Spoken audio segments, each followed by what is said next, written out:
نیک اور باحیا بہن کی 5 بڑی خوبیاں۔ کیا آپ جانتے ہیں کہ نیک اور باحیا بہن کی 5 بڑی خوبیاں کیا ہوتی ہیں؟ پہلی خوبی، وہ اپنے دین اور اخلاق کا خیال رکھتی ہے۔ اس کا کردار صاف اور نیت پاک ہوتی ہے۔ دوسری خوبی، وہ اپنے بھائیوں کی سچی خیر خواہ ہوتی ہے۔ ان کے لیے ہمیشہ اچھا سوچتی ہے اور ان کا ساتھ دیتی ہے۔ تیسری خوبی، وہ اپنے والدین کی فرما بردار ہوتی ہے۔ ان کی عزت کرتی ہے اور ان کی خوشی کو اپنی خوشی سمجھتی ہے۔ چوتھی خوبی، وہ گھر کے ماحول کو خوبصورت بناتی ہے۔ اپنی باتوں اور رویے سے گھر میں سکون اور محبت پھیلاتی ہے۔ پانچویں خوبی، وہ رازدار ہوتی ہے۔ گھر کی باتوں کو سنبھال کر رکھتی ہے اور اعتماد نہیں توڑتی۔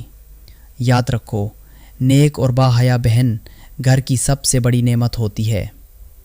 سچ سچ بتاؤ، کیا آپ کے گھر میں ایسی بہن ہے؟ کمنٹ میں لکھیں ماشاء اللہ۔